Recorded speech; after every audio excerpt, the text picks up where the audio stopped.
All right, hello, good evening. We are here today for our first part of our PMBC Convention 51st Southwest Region Annual Session. And we're going to begin today with our young adults on Facebook Live for our panel discussion as we discuss a call to greatness. Now, all of this came about from our own president, Dr. Larry Foster, and I'm going to let him come now and tell him what was the brainchild of all of this event going, and then we will proceed from that point on. Good evening to all of our audience, both in the house today and those in our global community. Thank you for joining in. All right, thank you for joining in this important discussion that we'll be sharing through the Young Adults Department of the Southwest Region.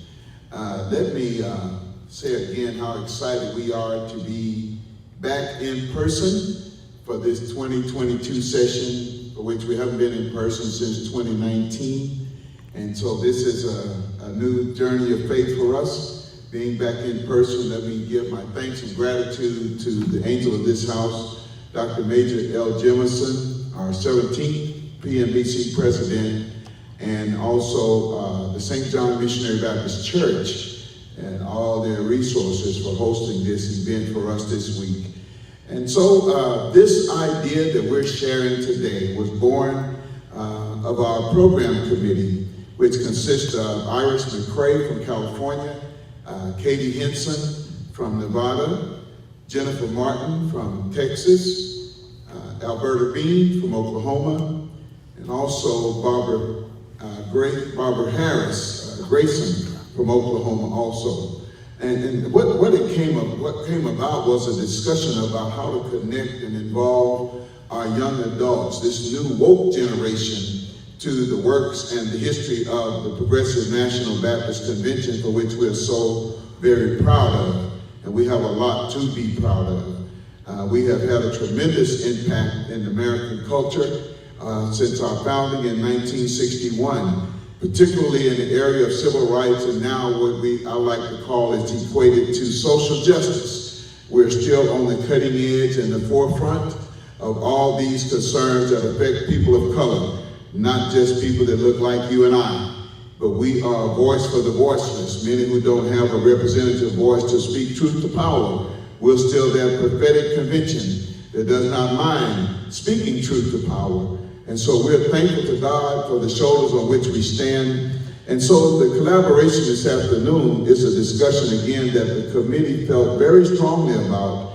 And they felt very strongly about this particular book that was written by Dr. William Booth, a son of our founding pastor, L. Venture Booth. And the writer of the book, he is now gone to glory. But his brother, Paul Booth Sr., is still with us. He's been very helpful in getting access to books for this particular event. And then his son, Paul Booth Jr., has also been a very great help for this conference and this discussion. So we thought it would be great, again, to have our young adults. We have some phenomenal young adults here this evening that's going to be sharing with us. A couple are not here that we had hoped to be here, but we'll just let the Lord lead with what the Lord has provided. But I'm excited and thankful to Dr. Lawrence Kirk and being our moderator here today. This concept and idea was born out of what the St. John Church does with their fusion ministry, using young adults and others in various subjects and fields of interest for their congregation and their global community. And so we kind of copycatted off that form, Dr. Kirk, I don't mind saying. It's a good thing to copy, amen. And so we're excited to be sharing in this today. And thank you again for hearing us here and being with us today. And thank you again to Dr. Major Jemison and the St. John Missionary Baptist Church. I'll now give you back to Dr. Lawrence Kirk. All right, thank you, Reverend Foster, for helping us kick this off. So let us introduce our panel for today. We have also DeAndre Foster, who's going to be here with us as well, right here from Oklahoma City. Then we have joining us today Minister Troy Walker, and then we're going to allow Miss Nikayla Brown to help moderate this, since we're talking about young adults. I don't feel like I'm qualified to fall into the position of young adults.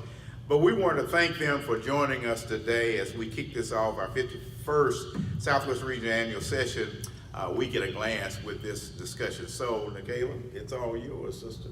Thank you, sir, for that nice introduction. I'm grateful to be here and I appreciate this. I'll go ahead and get started now, I guess. So I guess I want to open the doors and ask, what does a call to greatness mean to you? Any one of you can answer that.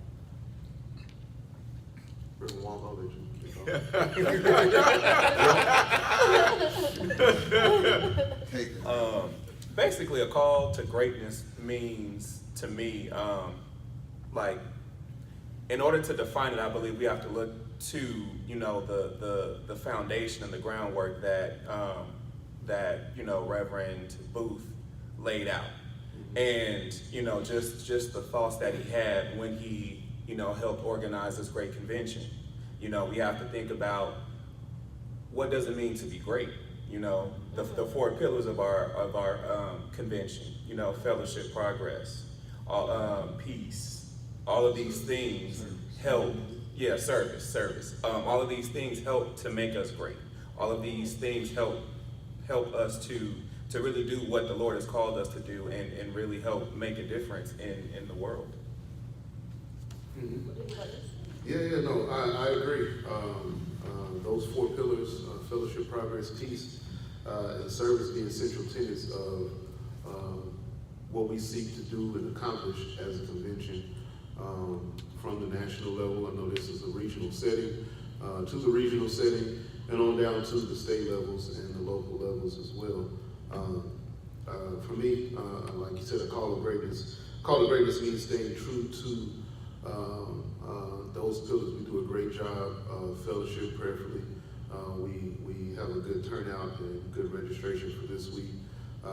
Progress, making progress not only in our convention, but as our convention seeks to lead and enrich the lives of our constituents, the churches of our convention, and consequently the members of the churches in our convention.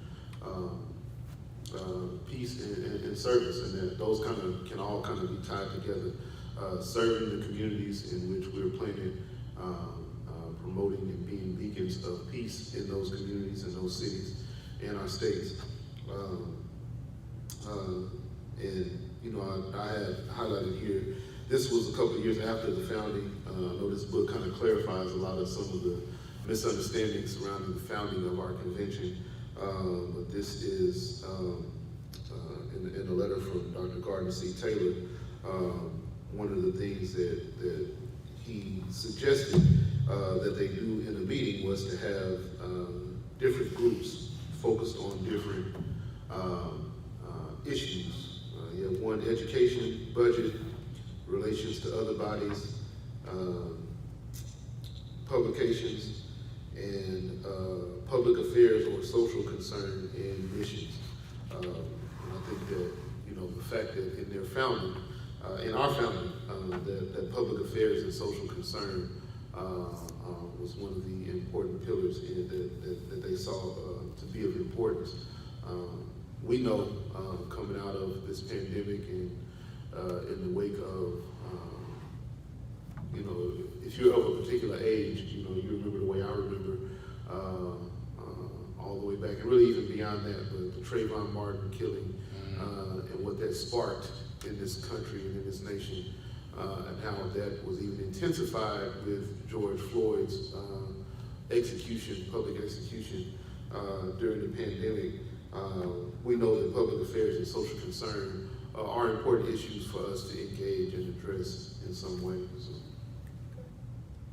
Did you have anything you would like to add? Well, not to add, but just to say, based upon Dr. Foster's interest in this book itself, A Call to Greatness, when we talk about young people, I think the mantle has been passed on, and I think one of the things we don't want to lose sight of carrying it on as far as greatness with the generation. When we talk about the different generations, when we look back at the history over this 51st, we're talk about the number of years as this younger generation comes in, we still don't want to be apathetic toward our goal as far as the convention's goal and the model to do. So yeah, I think that's a good point. Good point. Oh, that was a really good discussion, and thank you all for that. What does it mean to revive that greatness in this era? Like, how do you do that? What do you do? How do you service it?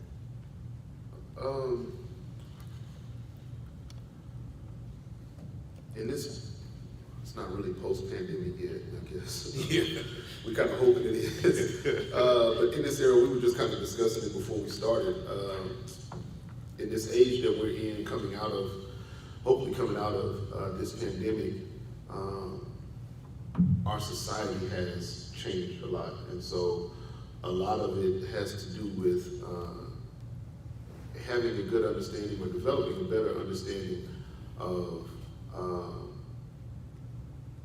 our societal makeup, right? And how the church will play its role in this post-COVID, pandemic society. And I don't think that the changes are all related to COVID, just as I was comparing the differences in, just taking athletics, for an example, youth athletics is completely different than when it was when I was younger.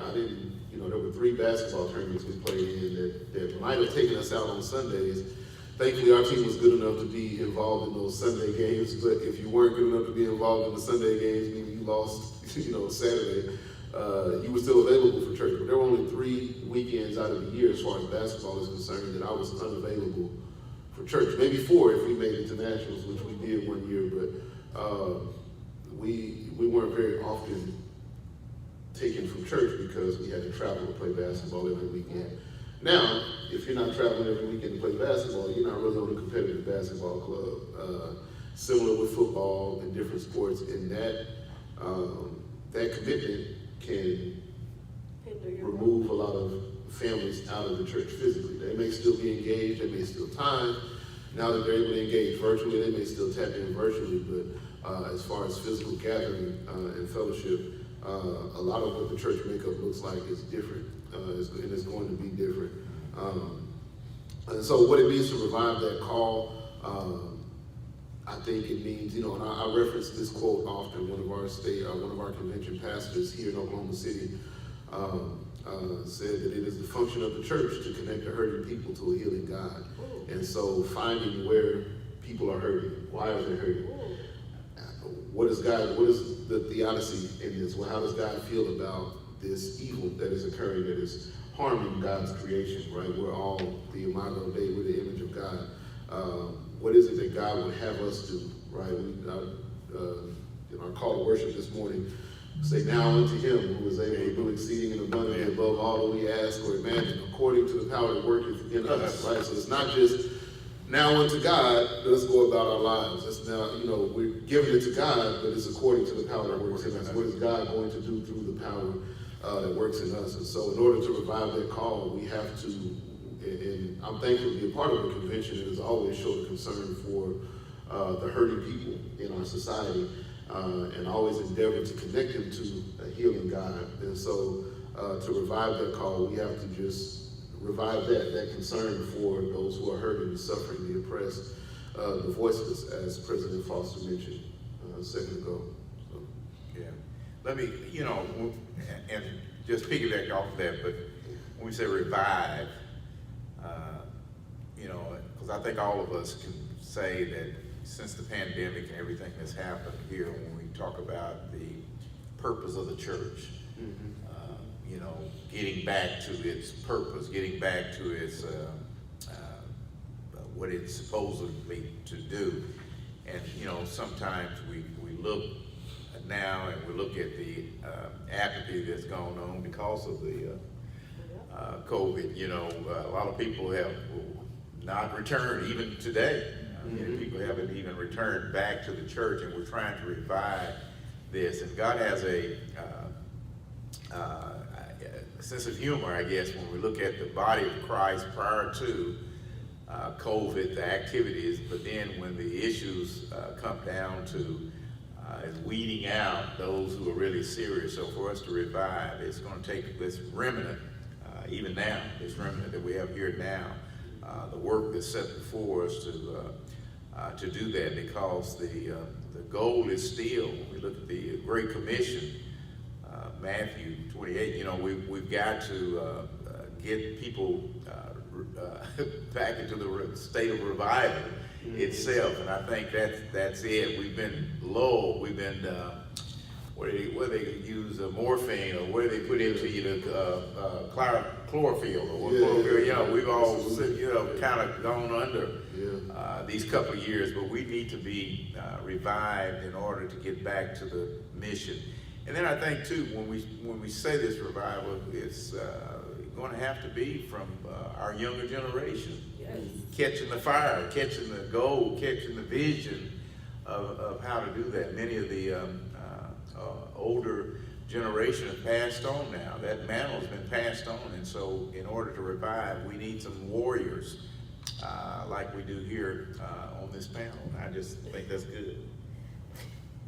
I personally want to piggyback off of both of those responses. I do agree that school and sports and all that stuff is an impact on a lot of people in the church and everything, but I also think in this generation as well as mental health. And I know everyone up here has some type of experience with it, and I believe Minister Troy has a little bit to talk about on that, and being involved in the church and how mental health really has an impact on us. Yes, so if we look at what the church's purpose is historically, the church has always been that beacon of light that attracts Christians and those who seek to, you know, have salvation, have just the different benefits we have when we are connected to Jesus. And so when we look at, you know, mental health, when we look at, you know, civil rights, the church has always been that place you go to in order to, I guess, become an activist or help, you know, fight for whatever the cause is. And so when we look at mental health, I think, you know, the church has kind of gotten away from Overlooked it. the I guess the things that we need to address when it comes to people. Mental health is real, whether we realize it or not. And especially, you know, coming out of a pandemic, I know, you know, the whole world was locked down basically all of 2020. Yeah. And so when we look at, you know, we look at this fine convention, this convention was built upon being innovative and responding to the needs of, you know, our community. And so when we look at the church should be the same. You know, coming out of this pandemic, we know, okay, people are facing these rental increases, these gas prices, you know, mental health, inflation, you know, mental health from being, you know, So like with us having to face all of these issues, the church should be that place we can go to and say, okay, you know, I'm not okay. You know, I need some type of support. I need something. Yeah. I don't know what I need, but I need something. And we as Christians, we as church folk, we as believers, we should be the ones that those people can come to and get what they need. Without judgment, without fear, with just love and heartness. That's what we're called to do. I think that when you brought up mental health, whenever I think of mental health, because a lot of times I believe what may happen is a lot of us sometimes think that, well, I don't have any mental health issues. We like to think that we're fine, but James Baldwin had a quote. He said, to be black and relatively conscious, not even fully conscious, to be black and relatively conscious in America is to be in a constant state of rage. That's a mental health That's a concern. mental health. Yes. Right, if you had any idea what it feels like to be black in America, we all had, y'all are from Vegas, I'm in Oklahoma City, but we can connect on some similarity in our experiences, but they're unique experiences. But to be black and relatively conscious in America is to be in a constant state of rage. And what does the church say about that? What do we do about that, more importantly? So it's one thing to say, but what do we do about that? What resources do we provide? What escape from, what momentary, escape from that world experience do we provide? I talk about, I went to a PWI where I met my wife, my lovely, I always quote Chance the Rapper said, I found my warmth in a black queen for when it gets cold like Nat King. But we met at a PWI, and Can you explain what a PWI is? I'm sorry. a predominantly white institution. So I didn't get the blessing of being a HBCU grad like those brothers and my dad graduated from Langston. I didn't get that experience, but I always talk about how, when I first got to Winfield, Kansas, small town in Kansas, some friends of mine from my rival school, Millwood, we had become acquainted because we played each other in the Soul Bowl. And, we had become acquainted, and I rode with one of them to Walmart to get some things that we needed for our dorms. And we walk into Walmart, and a big white gentleman walks in before us with cut-off sleeve T-shirt with KKK tatted on his tricep. And I said, okay, I'm ready to go back to the east side of Oklahoma City. This is not, I'll figure out what school I'm going to from here, but it's not it. But what I would learn over time is that the black community there at the school, we kind of banded together and were able to insulate ourselves from a lot of that racist element in the community. And we had a lot of it that we weren't able to insulate ourselves from on campus, but we were able to band together to face those things together. And I think that that's what the church has been and should be today, right? And it may look different because society's makeup is different, and how we move and our made up in society may be different, but how do we band together to try to insulate ourselves as people? And I don't think that there's a better institution than the black church in which to do that. And so I think we just have to continue to work towards being that for our communities. And Reverend Foster, you said something that I believe is I guess like the next step. You said, what do we do from here? Mm-hmm. And to be honest, we can have as many panels as we want. We can talk about the issues and what needs to be done, but the action part is the most important. Yes. And that is what this convention was built upon, was the action piece. And I think that's where the revival comes in at, because I believe when the convention was started, there was a flame. Mm-hmm. And, in all honesty, I believe throughout the years that flame may have died down some. Mm-hmm. And it's time that we reignite that flame and continue to carry the torch. Because the principles and everything that the convention was built upon, those are still relevant things today. Yeah. And, what are we doing to continue the work? What are we doing to really show that this convention is about progress, it's about fellowship, it's about service and peace? What are we really doing to show, this work needs to be done? Mm-hmm. When you talk about fellowship, I think that, and I think I may be getting ahead of myself, but we're created by God, one, to be connected to our Creator, but to also be connected with the rest of the Imago Dei. And so I think that that's one of the greatest elements of the black church experience is fellowship. In the worship service, the seminary I'm enrolled in, Phillips Theological Seminary in Tulsa, when my fellow peers in class who are not African American, they always marvel when we watch certain videos about the black church experience or discuss the black church experience.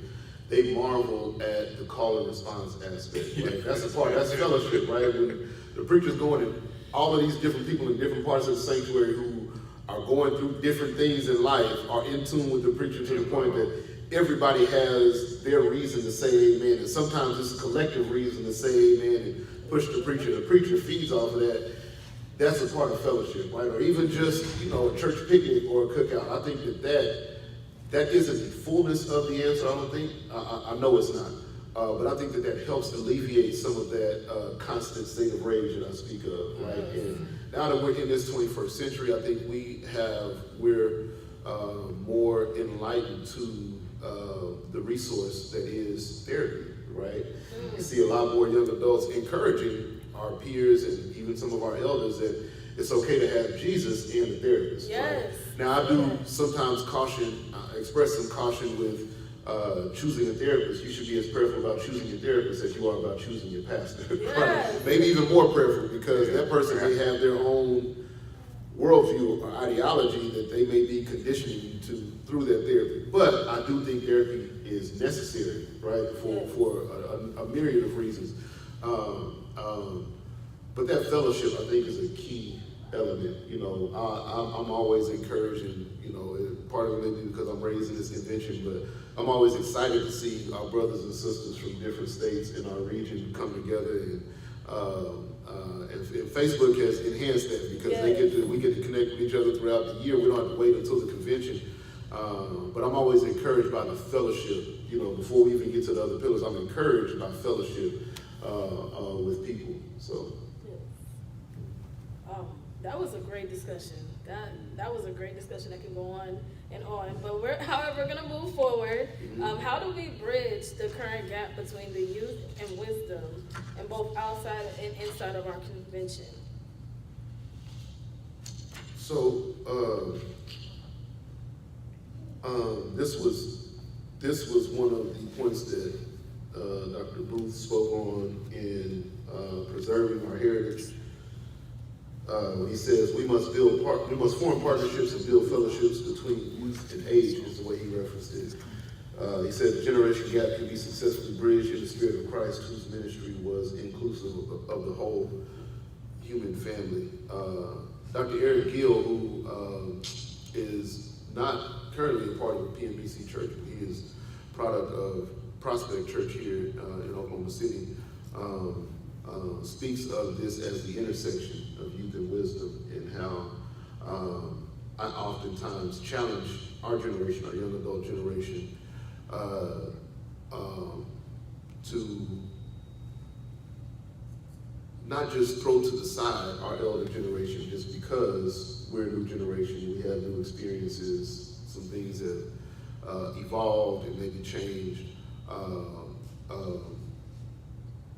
but to absorb all of the wisdom that we can, right? Because as we've talked about, all of the elements that were present and that are foundational pillars in this convention are still relevant today, right? And the way our elders addressed them in yesteryear, no, it might not be the same exact way, but we still need to address those elements. And I think taking wisdom from how they address them, and maybe sometimes it's learning from some of the mistakes that they made, right? Because we're not perfect, and the generation coming after us, we're gonna have to share with them our successes and our failures, what we did right and what we did wrong. So maybe some of that is learning from some of the mistakes that were made, but we need the older generation more than we carry ourselves to believe sometimes, I think. And on the flip side, some of that is sometimes our elder generation, they know what they know, right? We know, we're gonna continue to do what we know, and sometimes, I don't want to say stepping out of the way because that contributes to just kind of move out of the way. But sometimes making room for the younger generation, right, to be trained and molded to be the leaders in our community. I think that gap definitely has to be bridged in order for us to do, because who else do we learn history from, right? They don't want us to learn history in schools anymore, right? I'm going to teach history. I teach history, but I'm going to continue to teach history. Well, but they want us to learn history, their history. Right, no, exactly, right? And so we have to lean on our elders now even more than ever, because they don't want us to learn the truth of history in schools. And so it's important that we learn that history. As Dr. J. Alfred Smith says, chew the meat and spit out the bones. You know, where there's bones that we're not going to be able to digest or shouldn't try to digest, spit those out. There's a lot of meat to be absorbed there, I believe. Yeah. Let me, since I'm the voice of wisdom here, as I listen to you say that, one of the problems that I think we go through, and I'm speaking from an older generation, is that I've seen where the older generation wants to bring alongside the younger generation, but they look like the patience is a key element, not allowing the younger generation to make mistakes, to grow, and it's got to be done this way. I was reading an article about recruiting younger people into this particular company, And the CEO mentioned to the individual, said, well, I hired you because of your talent and your skill, and I need you to shine. We need your enthusiasm. We need your knowledge. We need your, because you were hired for this reason. But if the church would be like that, you know, this showing a greater need, I think, because the question was, how do we bridge that gap? Well, one of the ways we're going to bridge that gap is that we have got to allow, because if we're stagnant, we're going to miss allowing people will become so disillusioned that they don't want to, why try? But Yes. we're missing out on all that good talent. You're right. Because we will not yield, and I'm speaking of we as far as the older generation, allowing this younger generation to come up beside us. And I think that's one of the falls, not only in the church, but because it says inside and outside the convention. So I think that's one of the things that we've got to allow. I know in our church, and many of you may remember, we would always have maybe third Sunday be youth Sunday. Then we have the children, they come in, they sing, have the youth choir, we have the youth ushers, we have the youth deacons and so forth, give them that one Sunday. Then after that, y'all sit down and go somewhere else, you know, Yeah. instead of a day, Sunday after Sunday, involvement into the training of the child in the ministry of the church. So I think that's something that we have got to as a generation, because true enough, our generation is dying. I'm watching here in our own church, you know, an older generation that's slowly going away. And if you don't replace that with where are we going? What does the future look like? If you don't replace that with those who love the Lord, just like now, this panel here now, young folk loving the Lord and training them up to take over for the next generation. And this is something that we've got to do. Be patient. Just like now, I think about Reverend Foster, as I was coming up as a young minister. And Lord help me, I remember some of those old sermons I was preaching. I would be saying, what was I thinking? What was I thinking? What was I saying? What did they? But I think of Reverend W.B. Parker, who allowed us as young ministers to grow. You know what I'm saying? Yes. To allow us to make mistakes, allow us to mispronounce words, and allow us to grow. But he gave us that opportunity to grow. And I think that's where we, as this gap in wisdom and the younger generation, we've got to allow them to, but standing there beside them and guiding them to that point. But, you know, like I say, our generation and your generation is so much different. You know, I grew up in the 70s music, and, you know, y'all have rap music. Can't get off in the rap. I mean, but the generational gap, just like on Sundays, we've got the breakup of, you know, well, I can't get into Guide Me, O Thy Great Jehovah, and those hymn 100s. Well, they mean something to that older generation. Yeah, we're missing a blessing. You're right. I'm telling my generation, y'all missing a blessing. Yeah. Don't worry. Hang in it. Yeah, but if you put that to maybe rap, Yeah, you know, they might can understand. The words are the same, but the vehicle in which it's delivered to the generation. And that's the thing we need to do, is make sure that we don't miss our generational connection here, because it's so much, you know. Jesus, when we look at the Old Testament and New Testament and how it was written, it was communicated to their time and their language and their culture so that they can understand who God is. Right? So when we read the Old Testament, it's based upon they understood the culture, they understood the language, who God is. And that's why when we read it, we've got to understand them to understand who God is. So culture is good and generation. So if we understand one another and share those cultures and to really get a unified front, I think it'd be good for all of us. I agree. Did you have anything you want to say? So I think when we think about how to bridge the gap, we have to think about, you know, to your point, there are, you know, there are vast differences between our generation and the previous generations. And so I think when we look about how to bridge the gap, we have to look at, okay, you know, considering the two different, I guess, generations, how can we link those two together? And support, to me, is a big part of that. Support is a huge part. Yeah. Because when we look Yeah. at it, Yeah. you know, from birth, you develop that connection with, a child develops that connection with their parent. And then from there, their parent helps instill in them the skills and all the tools they need so that when they turn 18 or go off to be, you know, move out on their own, they're successful. They have everything they need to do what they need.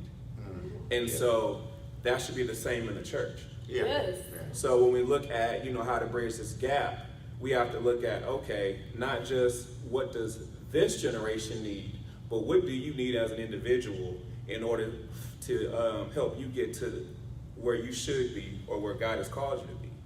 And, you know, even though like Sister Brown and I are the same generation, we require two different things. Yes. So what may work for her may not work for me and vice versa. And so we have to look at the intricacies and the specifics of each person and get to know each person. Yeah. And I think, you know, speaking from the young adults in general, I feel like there's a lot of young adults that feel that they're not heard, they don't have any support, and they're just expected to show up, and if they're asked to do something, to do it, not given any guidance, any Instructions, anything. And Yeah, so yeah. we have to look at, are we really preparing the future or today's youth for, you know, what they're eventually going to step into? Well, I'm sorry. You know, this is good. This is good. Come on, bro. Okay. Let me say this. I appreciate what you just said. Because to me, right now, I'm seeing from a different view of generational acceptance of how we were raised in the, let's just say, the 11 o'clock hour, the preaching moment, in the younger generation. Are we really meeting the needs of our young, come on, Are you? of our younger generation? Because I can see it right now. I can see the different types of preaching, the ministry, where that may go right over the top of the head of young folk. You're right. You know what I'm saying? Yes, I do. But because of traditionalism, You're used to that. that's church Yeah. in the older generation. But we're missing a large portion of our young people. Yes, we are. Talk to me. Talk to me. That's across the globe, though. Yeah, That's I know. everywhere. I know. And just to add on, you know, I think what we fail to, and I'm speaking globally, what we fail to realize is I think sometimes we think too much collectively, and sometimes we think too much individually. And what I mean by that is, you know, to your point, when it comes to, you know, preaching the word or, you know, 11 o'clock Sunday morning worship, the message is given. And you have, you know, some young people that may pick it up, some that may not. And then you also have, you know, some of the older generation that may pick it up or they may not. You know, the same way you have some young people that's still on milk, you have some of the older generation still on milk. I agree. I agree. And you know, in that sense, I know you have to speak to, you know, the congregation, but there should be something. You know, for example, when I preach, I make sure I loop Snoop Dogg in the same way I loop you know, Marvin Gaye, or, you know, because you have to have your message be received or by all people. Yeah.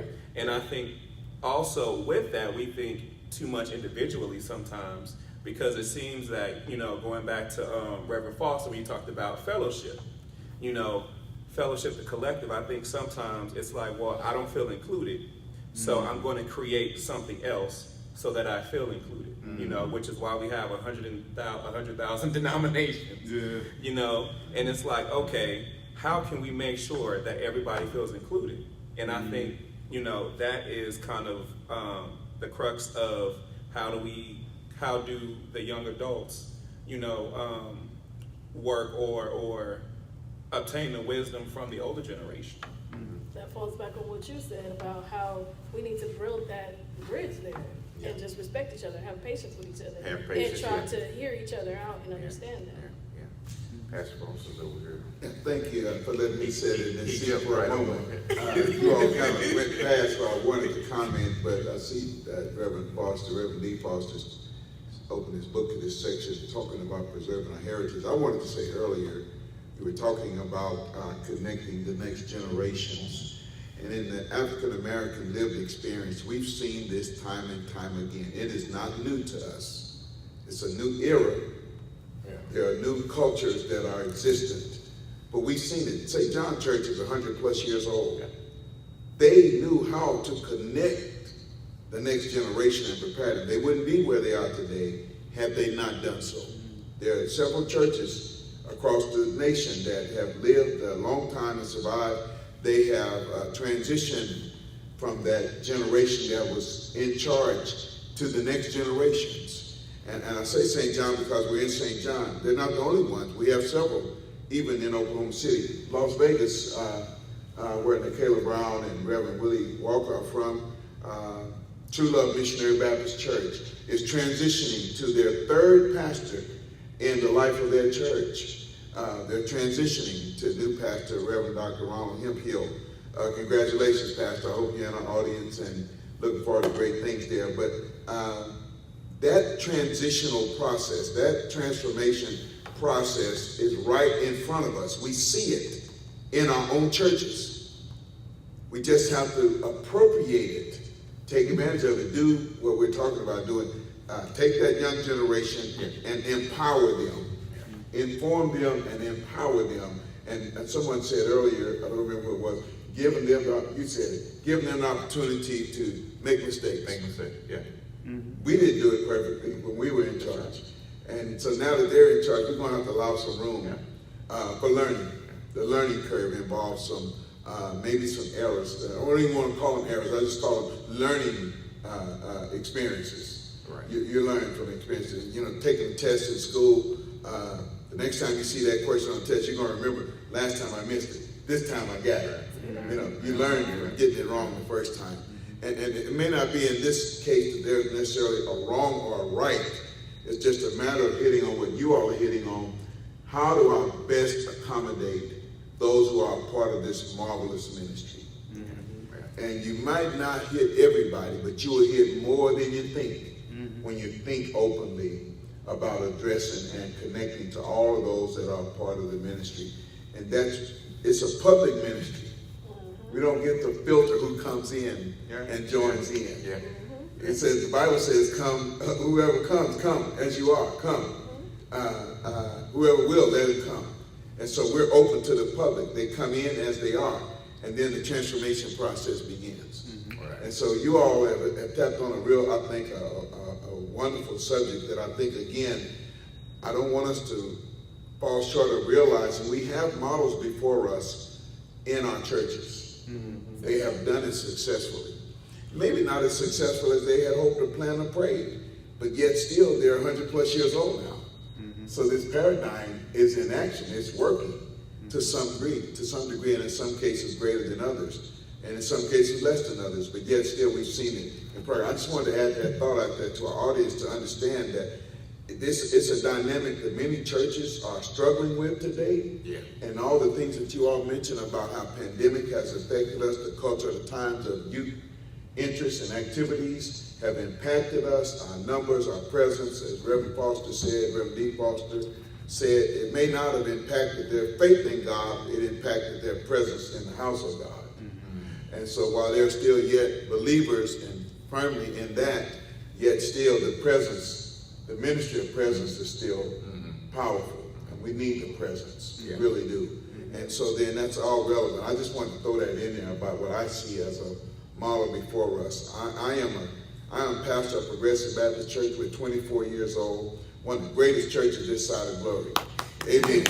And we're not through. God is just getting started. We're on the tip of the iceberg. God has got some great plans for us. And so I'm learning. I've learned already from great churches like St. John, Fairview, New Hope. We've seen churches here in our community that have been revived and renewed and that's prospered. Ebenezer, New Hope Baptist Church, 2 examples I cite, because they had some people that hung in there. Yeah. They just the faithful few, just a remnant that kept praying. Holy Temple is another one that just kept praying, and God just took them and their patience and just grew them up and prospered them. So I want to say to all our churches, don't have to look too far for good examples and models in ministry to learn from, to glean from. I just want to throw that in there. All right. Okay. All right. And what I like about that is I think it's imperative that we all should be learning something, to me, every day. And, you know, with being in church, the church should be always evolving, because, you know, the issues that we're dealing with today some are similar since the 60s, but some are different. You know, now you have Trayvon Martin get shot. You had Emmett Till. Right. So some of the issues are the same, but some are different. Yeah. But the church and us as believers, we should always be seeking to evolve, seeking to learn. And I think, you know, that is what keeps the church moving. That's what keeps us, you know, progressing. We have to learn. We have to continue to you know, to learn as much as we can. Yeah. One thing, I'm sorry. One thing I just wanted to Switch phones. switch phones. A couple of things and these are just things that kind of come to mind. I'm being transparent to things that come to mind as we're talking is when we talk about bridging that gap and what are the differences in what we're facing that might also be connected to some of the similarities in what we face generationally. You know, our generation, like Reverend Walker just said, we might think, oh, well, y'all didn't go through Trayvon Martin. Well, we went through Emmett Till and countless others, right? We went through, and even older generations went through, you know, Greenwood, Tulsa.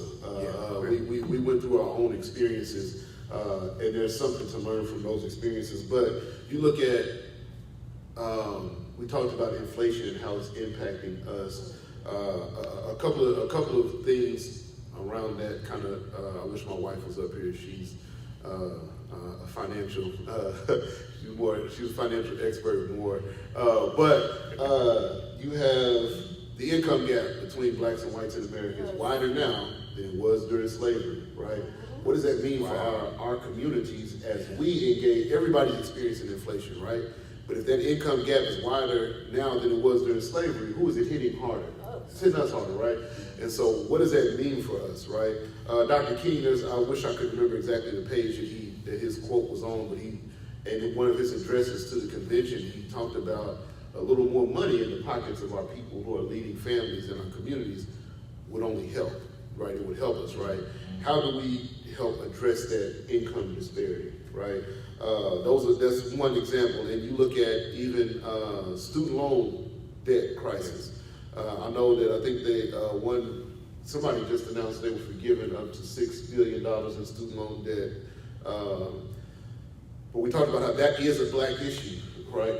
That's a black issue. That forgiving up to $50,000 in student loan debt for everybody, black, white, and otherwise, would increase black wealth by 40%.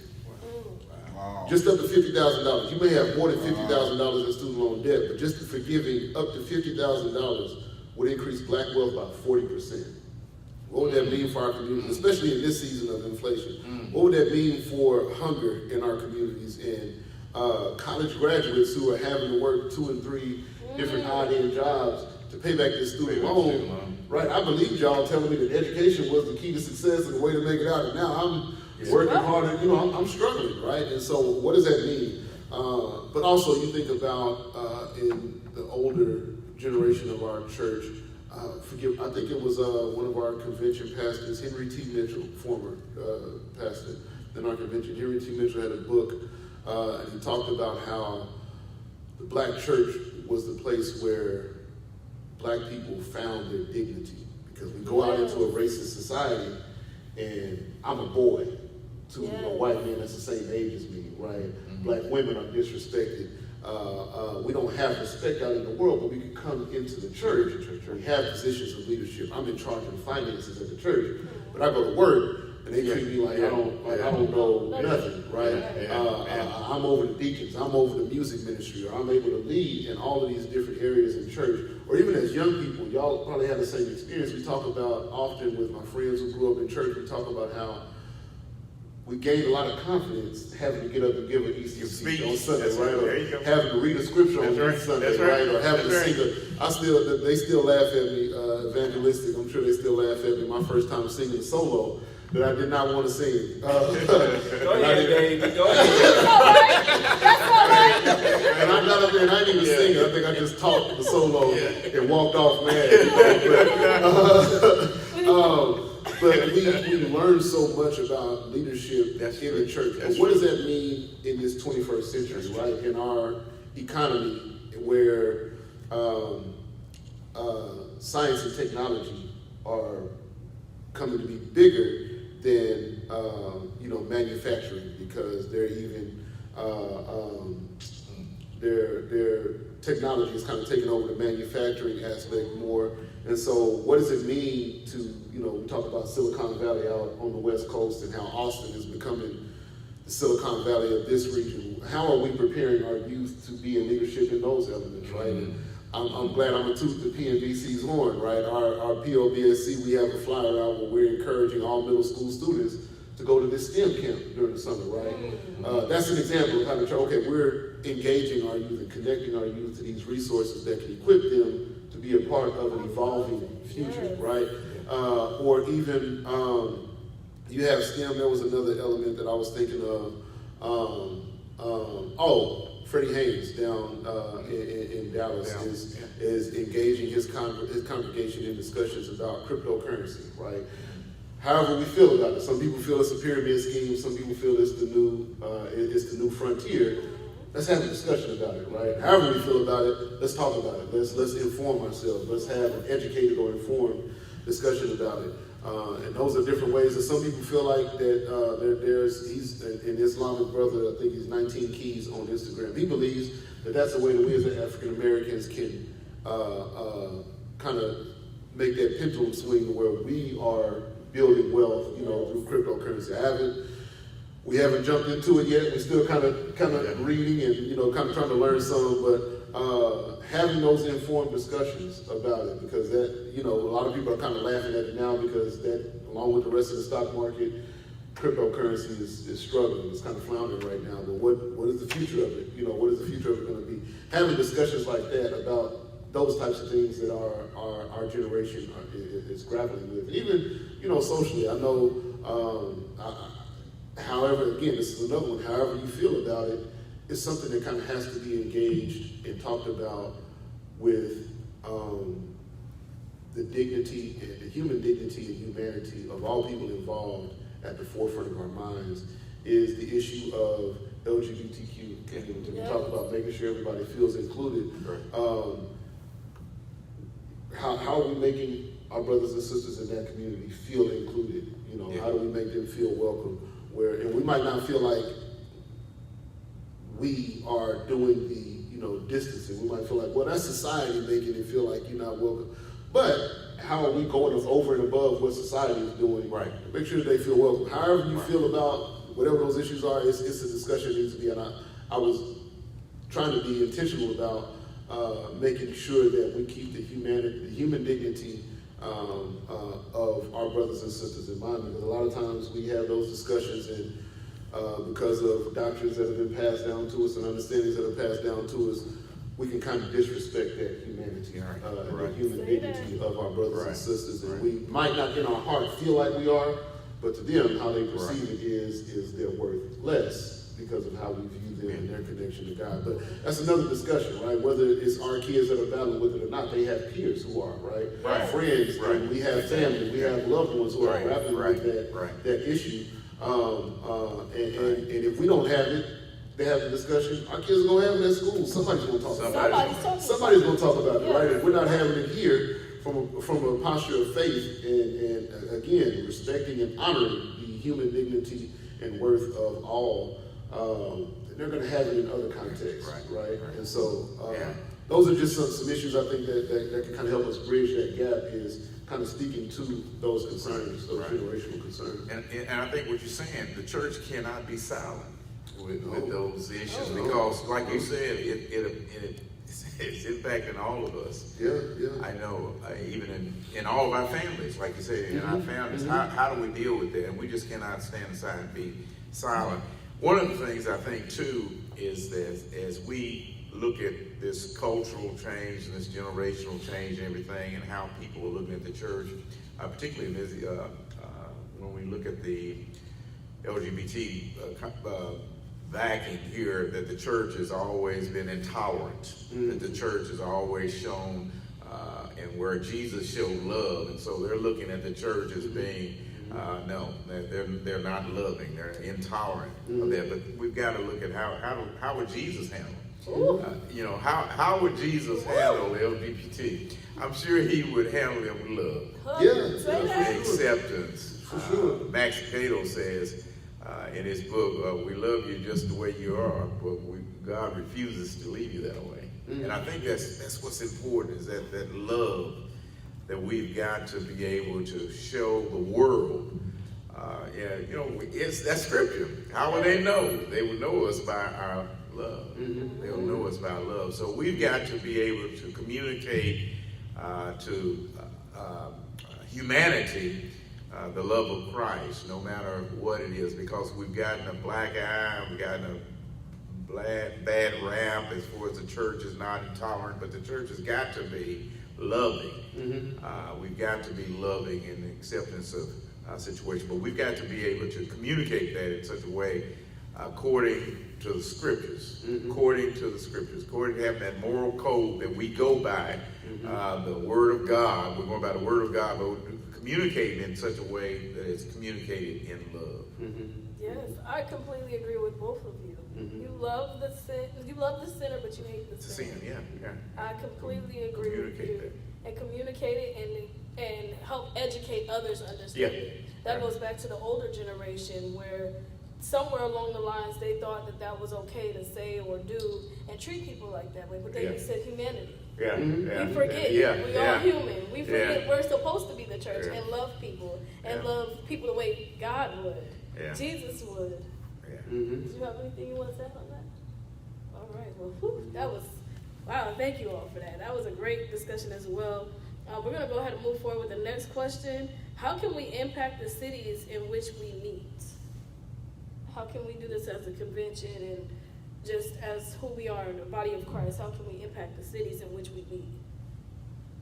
Oh, that's a good question. I think the first part is we have to be intentional.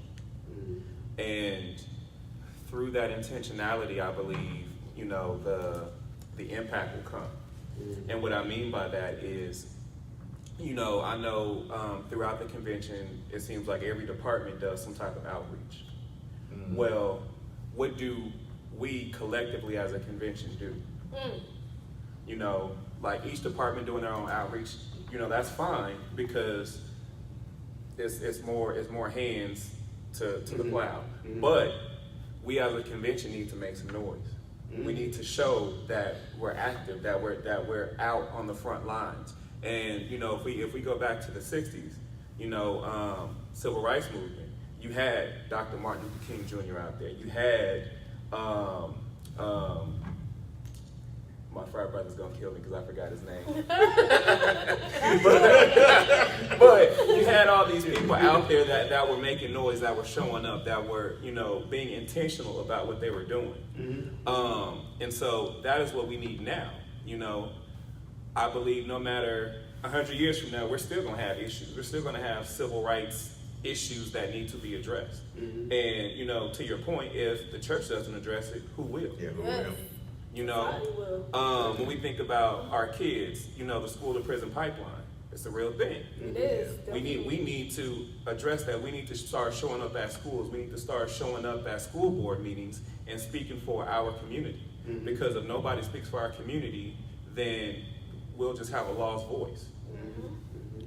You know, I like what you said. I heard this saying said, if you're not on the menu, well, if you're not on the program, you might be on the menu. You know? So we might miss out by not attending these things. And that's one thing, being active, you know, in the political side, being active and having a voice there. So I think that's something that we've got to address. We've got to address it and have a voice. Have a voice. Yeah, Joy Ann Reed posted a video, I think it was this morning, I saw it this morning, where she was addressing the mass dismay with the Supreme Court decision and their overturning.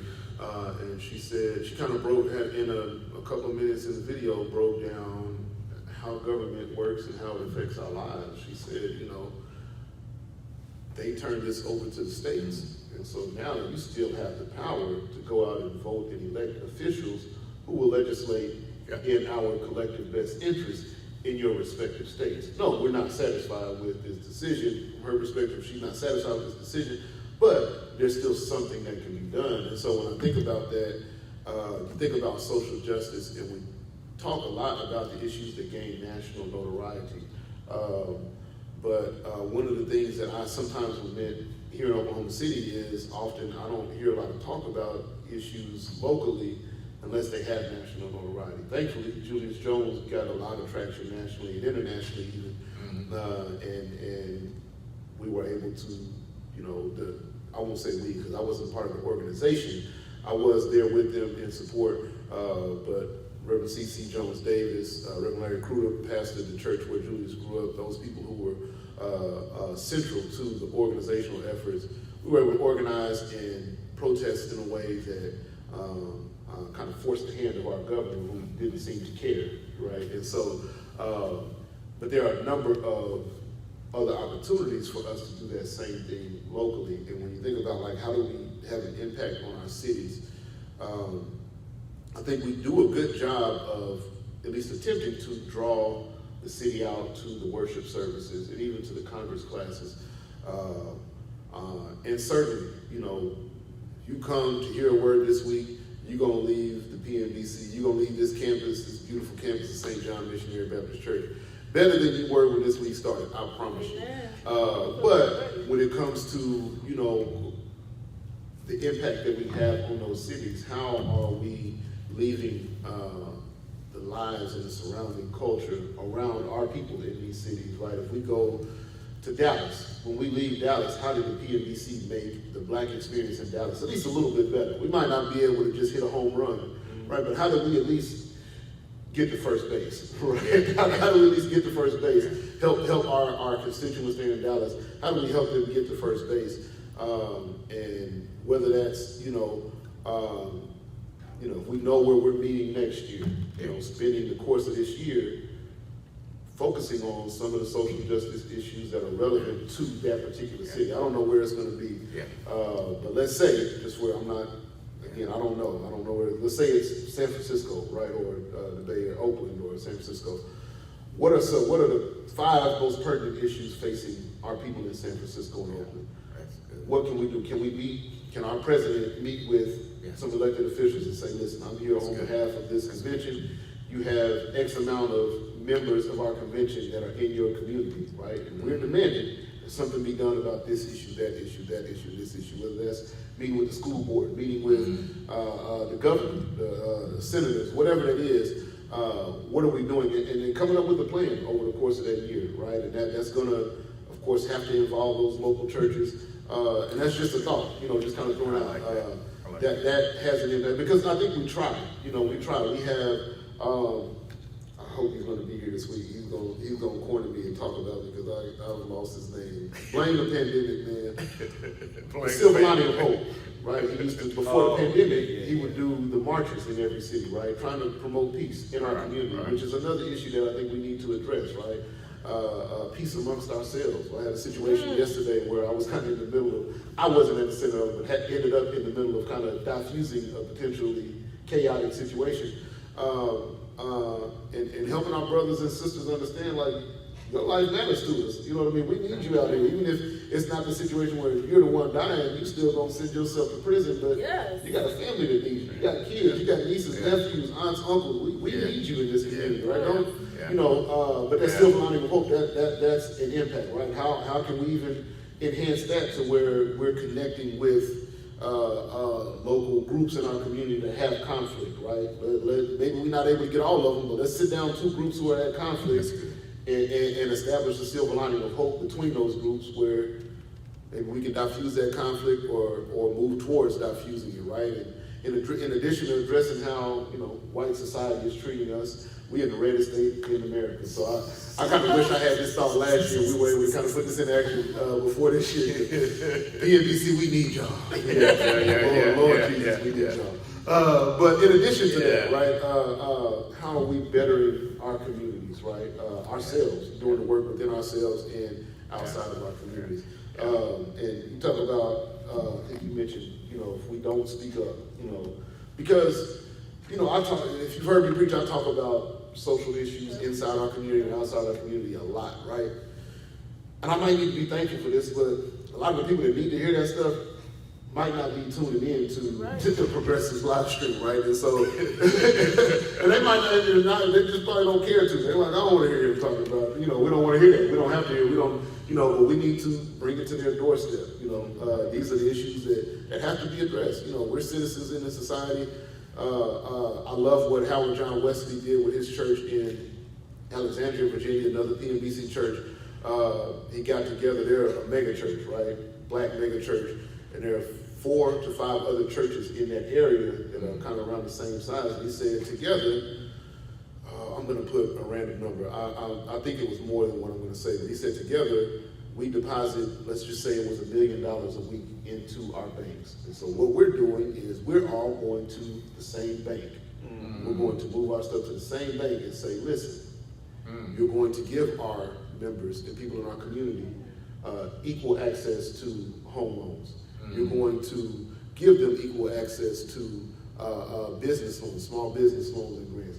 You're going to treat our people just like you treat everybody else. And at the slightest inkling of you all treating our community wrong, we're all taking our money and going to another bank. Right? Right, yeah, he said we're all taking our money and we're going to another bank, right? And there you're using kind of collective bargaining and you're using the language of society. To them, money talks. It's the Holy Spirit that talks for us, but to them, money talks, right? Money talks. Okay, so if money is the only thing that's going to catch your attention, lose this $1 million a week. Lose this $52 million in a year. And see what your bank CEO says about it. Let's see how y'all respond here, right? And you know, Progressive, we ain't got $1 million a week to put into a bank. But Not yet. Not yet. We need y'all. Not yet. But if we, let's say we, the PODSC, did that and said, okay, with St. John and with New Hope and with Prospect, with Mount Carmel, we're all at the same bank. Mistreat our people, we're going to another one, right? We're demanding something with, kind of like we talk about politically, we got to demand something with our vote. We got to demand some more with our vote as a black community. We got to demand some more with the dollars and where we put them, because those banks are profiting off of those dollars, right? They're making other loans based on the money that our churches are putting into them. Okay, we're benefiting you, but you got to benefit us. That's you know, that's good. You got to benefit us. So. You know, I like what you're saying. It reminded me of Dick Gregory said something, and I think I shared this on one of our Real Talk deals here, but we're talking about when money talks. He was talking about if the African American community would get together and doing the most, I guess, economical times, doing Christmas and Thanksgiving and what is it, Black Friday, I guess it's before. If we all got together and decided that we're not going to go out and shop, we can shut down and get some things done. We can shut down everything. But besides that, the portion came about impact into the cities. I think what you said was by being intentional, that we're going to be intentional. Because a lot of times, maybe the outside, as they look in, what good is a convention is it just getting together, but we have intentionality about why we're here and then making an impact upon the community. Because if we as a convention come together and this is what we're going to do, we want to make an impact on some of those injustice, social issues that are going on in your city, that they can say, hey, the convention made a great impact on us, and therefore they can see the need of coming together. So I think those are good points. Good points. And I think, one thing we have to realize is instant gratification is something that it seems like the world grapples with now. Yeah. We want it when we want it. Yeah. And when we think about, godly work or just work in general, it's not going to happen overnight. When we think about, the civil rights movement, they, all the originators, all the founders, all the people that did the work, that did the marches, they basically, if you think about it this way, they brought pebbles. And once they brought pebbles, everybody bringing pebbles throughout the years, it amounted to something great. Right. And so when we think about, the work that should be done now, it's the same type of situation.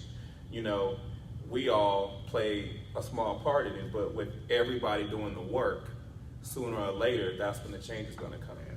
And there's this preacher that actually talked about biblical justice versus social justice. And he said that, the difference is with biblical justice is what meets God's commandments, what aligns up with his word. And we think about social justice, that is what aligns up with us collectively. And so if we think about it, social justice is biblical justice. Yeah. Or let me back up. Yeah, It should be. It should be. I'll follow you. And so, I believe the church has an obligation to speak up.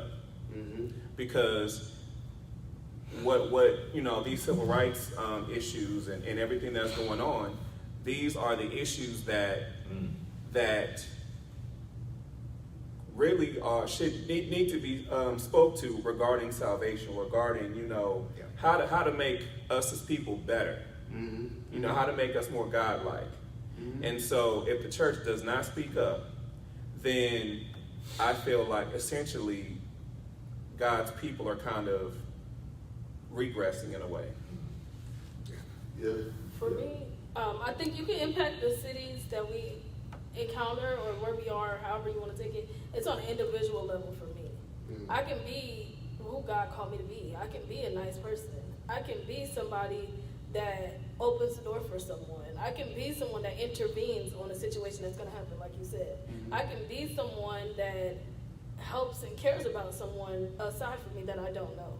And even if I do know them, just because of the simple fact that that's what God would want me to do. Just because it's a nice thing. Be somebody in this world that people need to see that good people are still here. And when you are that person, you start to change other people around you. And people start to see it and feel it because they get to wondering, why are you like that? Or what is it about you that's different? Or why are you saying that? Why do you talk like that? It's the God in me. When you act like, well, you don't act like. When you carry God with you and you show that God is inside of you, people have no choice but to understand that you're a child of God.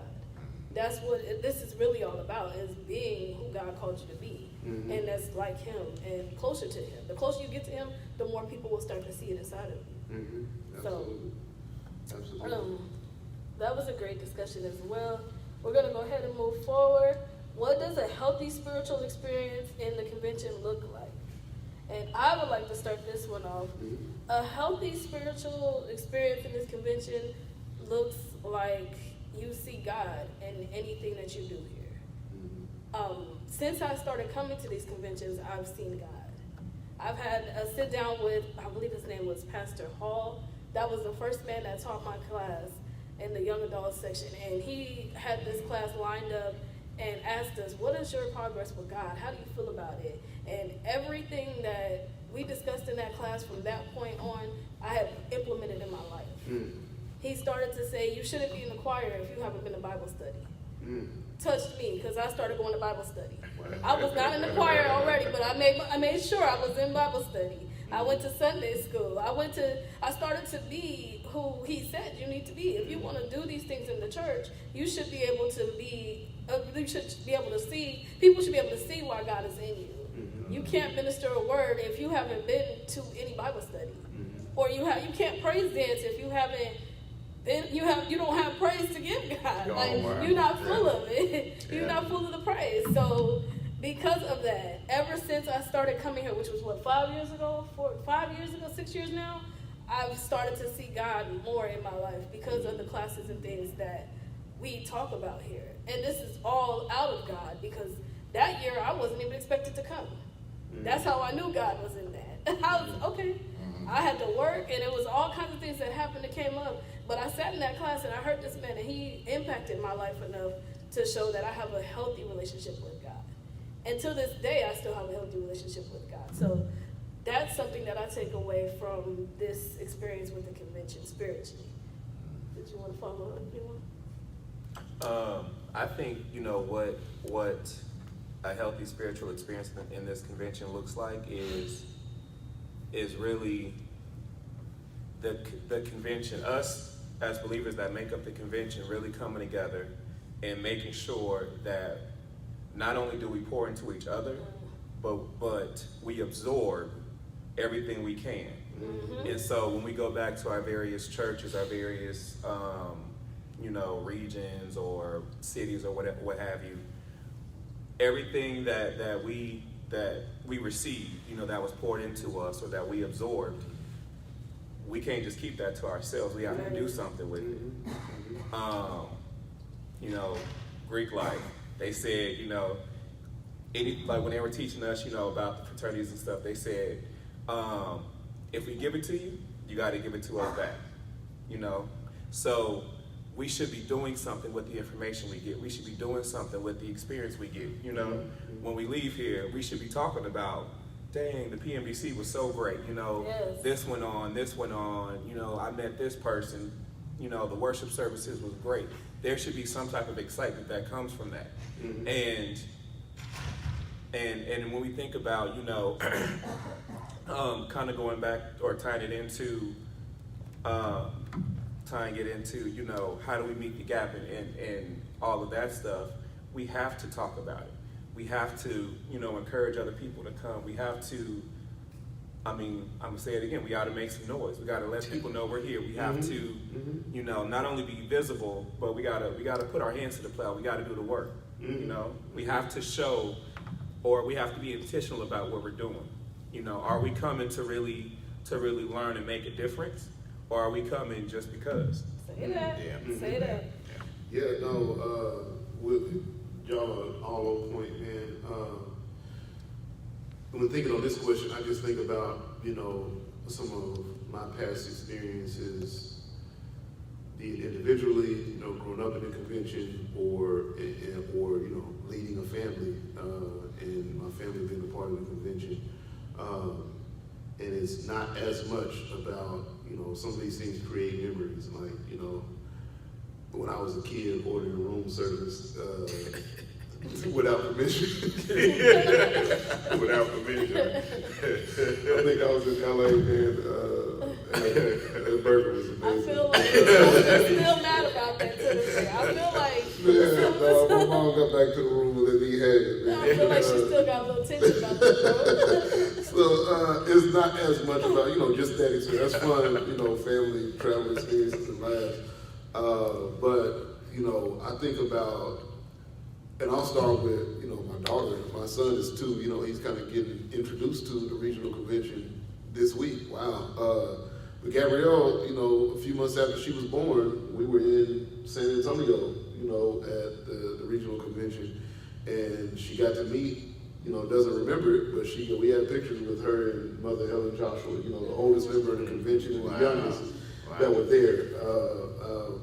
And she's had those experiences in the conventions, been able to see her grow up. And, Pastor Tyson, one of our PMBC pastors here in the city, still gives my dad a hard time and says that Gabrielle is his member. Every time he preaches for my dad's anniversary, he has a member that has become friends with Gabrielle. They're the same age, and he makes her present Gabrielle with a gift. Say that because, and it's funny because the reason is because it was one of our state conventions, and the youth choir was singing, and Gabrielle had, and it blessed me because she started referring to, "Hey, Daddy, that's one of my friends," because she sang with him at the convention. And I don't know the faces are familiar, but she knows him. She's like, "Yeah, that's one of my friends," and it was such a integral part of who she had become that she enjoyed singing in the choir and seeing her open up.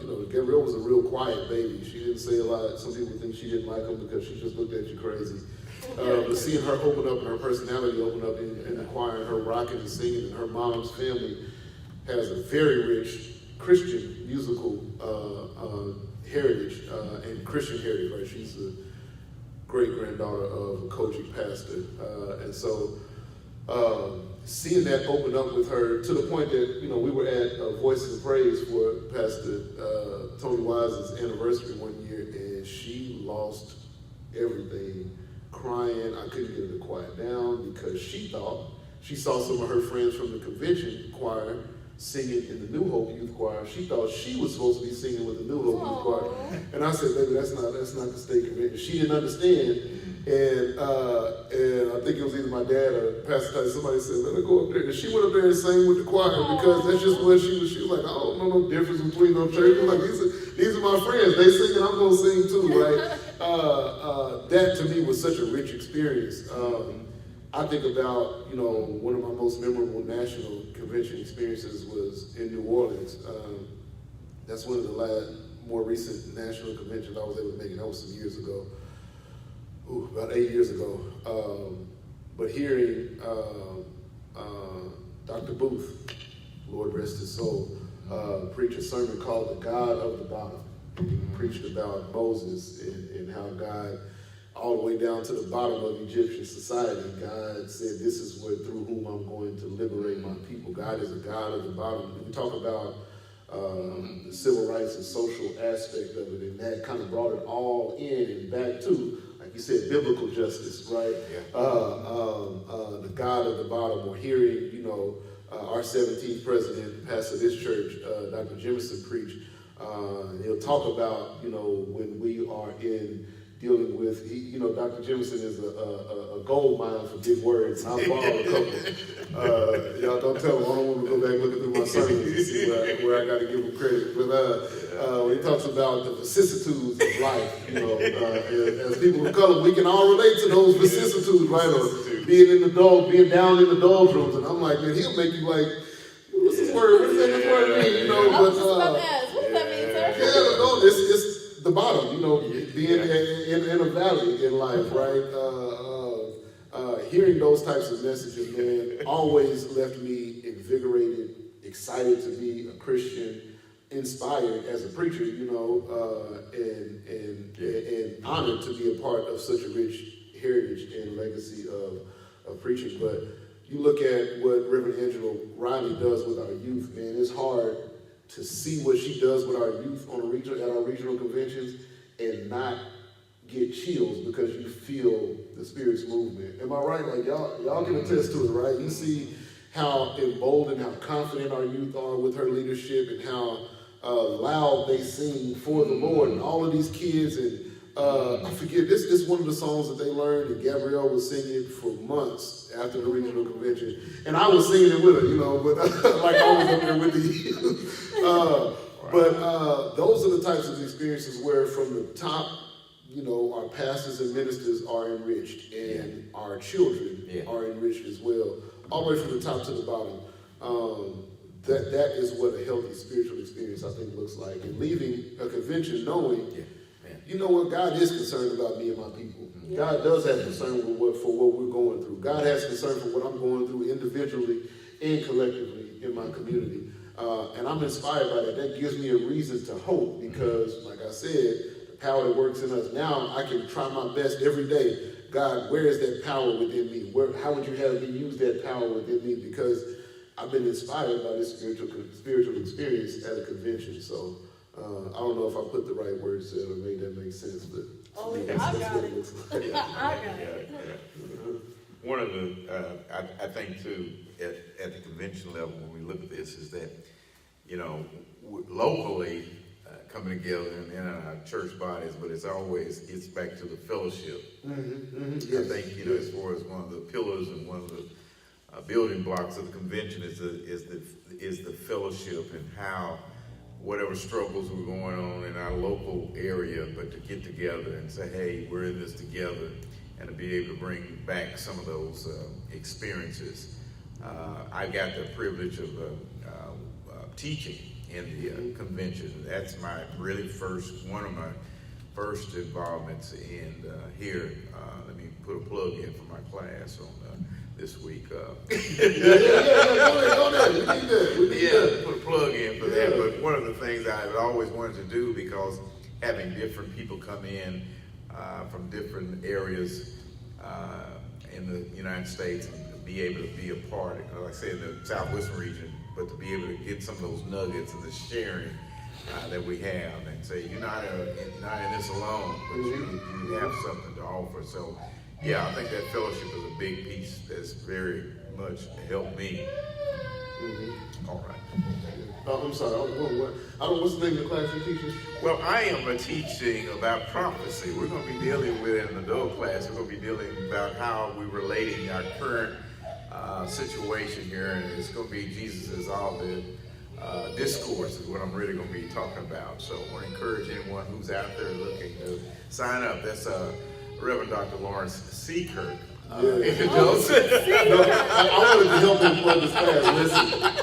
Listen, years ago. Sign up for that. Listen, years ago, me and my wife had this before Gabrielle was born. We're having a discussion. We were studying, getting deeper into the Word together.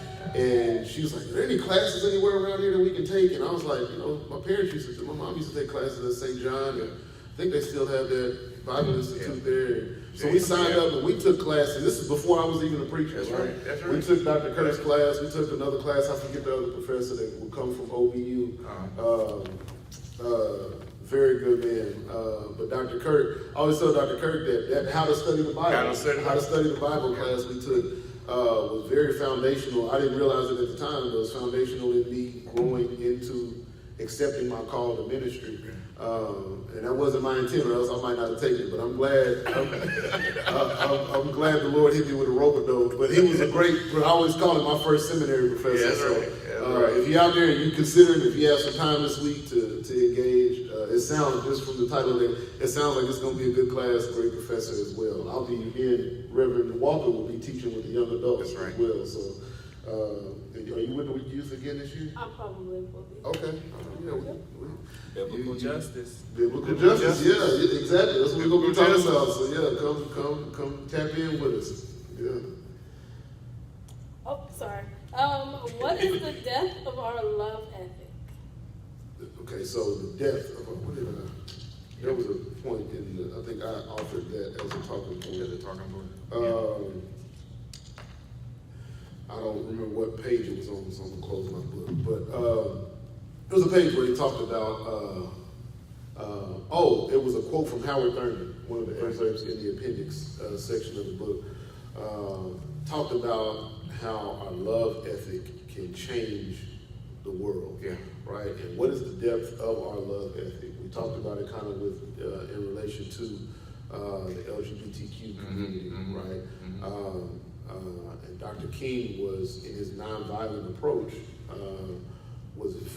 he was a student of Howard Thurman, right? And that was where he gleaned a lot of spiritual enhancement and growth from. I think it was someone talking about anytime Dr. King traveled, he had the book Jesus and the Disinherited. If you don't have the book, get it. Amazing book, transformative for me. He said he always had Jesus and the Disinherited with him. But what is the depth of our love ethic, right? How, who was that? Sorry. Who was that? Drew Hill? How deep is your love? Tell me what it's going to be. What are we going to do? Right? What are we going to do if our love is that deep? I ain't going to sing the rest of the song. All right. It's younger generation. How deep is I'll bring it to a little closer to the church. PJ Morgan had a song called "How Deep Is Your Love?" Yeah, how deep is your love ethic? And ethic is, our ethical foundation, our core. That's how we live, right? You talked about how we live as individuals, right? Other people can see it, right? And so, how deep is our love ethic individually, collectively, as churches, individual churches, as state conventions, as a regional convention? How deep is our love ethic? How deeply concerned are we? And I think that's important because I'll take a second to kind of lament celebrate the Black church documentary that Henry Louis Gates put on. But I wish that they would have talked about our convention some more. I know we're the smallest, I think, Black Baptist convention, but I wish they had talked about it because a lot of the things that they talked about dealt with civil rights and social justice and the church's role in that. I think that it's important to highlight this tradition that we have. I forget where I was going, referencing that documentary. I'm sorry, I forgot where I was going. But our love ethic has to be a part of how we, how we make our decisions as a church and as a church body, and how we govern ourselves, how we move in society. Oh, I'm sorry, that's what I was referencing. In that documentary, they talked about the growth of T.D. Jakes was one of the people they highlighted and talked about. Very noteworthy figure in Christendom. He talked about how affirmative action kind of contributed to the growth of the Black middle class, right? And how they use his church as an example. This was, of course, happening likely nationwide, but how one of the things he said is he talked about how he didn't have a whole lot about civil rights and social justice in his ministry and his sermons, and he said that you can't feed people who aren't hungry. Wow. And so if they felt like, okay, well, I've elevated to the middle, maybe even the upper class, those struggles of my brothers and sisters in the hood are not really mine anymore. So I don't particularly need to hear you talk about, what they're going through. But how deep is our love ethic? How is it deep enough to where if I do rise to the upper class, that I'm still, I still have, my favorite rapper, Andre 3000, an umbilical cord attached to a place that can't afford, landscaping and window. Am I still, through love, is my love ethic deep enough to where I'm still concerned for what concerns them? To the point that, yes, I do need to hear that. I need to hear about that power that worketh within me. What can my upper class self, what power is working within my upper class self to change the lives of those at the bottom? If God is the God at the bottom, then, and I serve God, I need to be concerned with what's going on at the bottom, right? Is our love ethic deep enough to transcend classism, I guess is what I'm trying to say, in America. And for those outside of our race, is your love ethic deep enough to transcend racism and white supremacy? God, praise Black Jesus. I'm gonna make Zuckerberg cut our live stream on. But to piggyback off of that, this new age, J. Cole actually had an incident with that. Okay. A fan had called him out on why he raps the way he raps. And he said the same thing. Because I am at this statue, I can use my platform for this. And the young lady was quite upset that he wasn't out protesting last year, or a few years back. Because, you make all this music about being Black and empowered and all this, and you want our dollars, but you're not out here doing this with us. But in the same breath, that's his platform to do so.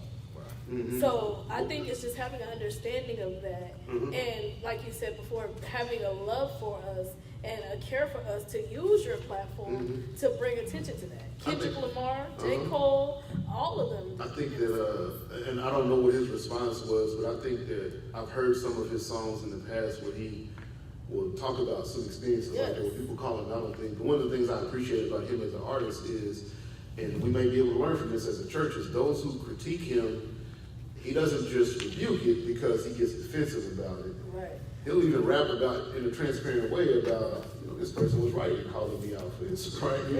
Maybe he might reflect and say, okay, maybe I did have an opportunity to be out there, and I was thinking this way, and it wasn't a bad way that he was thinking. Right. And sometimes as a church, we're not particularly thinking a bad way about our people, but we might, in our individual thought, might not have such a broad enough view to see that. And I think that conceding where we need to concede is important in those engagements. So I always appreciate J. Cole. He'll share those things like, this person called me out, and this is what they were right about. This is what I was right or wrong about. And I think that's important. And all that we talked about today, bridging that gap, that generational gap, the church's engagement with the broader community and society. I think that thank you for that. That's an important element to bring up. To finish that, I think a part of how to continue to help them bridge that gap is also by having people calling them out and doing it in love. Calling people out in love, telling people that they're not correct, especially the older generation, because sometimes they do need to know, hey, you're a little off in that. It's your tone. Or, hey, you weren't right about that scripture. It's actually this. Or this is how this can be interpreted. Or any of that. Just having that discussion and talking about it and letting it be there and be done with it. And acknowledging that somebody did that to you. Because you can go wrong your whole life and nobody say anything. And you'll be wrong your whole life. And I know my pastor, Pastor Jacobs actually, says you can be in church your whole life and still go to hell because nobody will say anything to you. Nobody's saying anything. You can't be corrected. You're always right. And part of leadership is being corrected. And receiving that and understanding that it's out of love and how to address it and handle it. It's up to you to take on that critique, I guess you could say. Like you said, J. Cole raps about it. He calls it out and lets it be known. I think if the church did that and acknowledged it, we would be growing as a church as a whole, and as people as a whole, and giving someone that ability and that comfort to be able to do so. It's hard to approach somebody when they're on a platform and they think that they're above you, because that's the platform we've all given them. But sometimes you need to know, like, you're not really right in that, and what you said or how it went, and just being in love about it. So that's just my take on it. And I had to use J. Cole to explain it because I knew you would understand. I hear you. That new generation thing.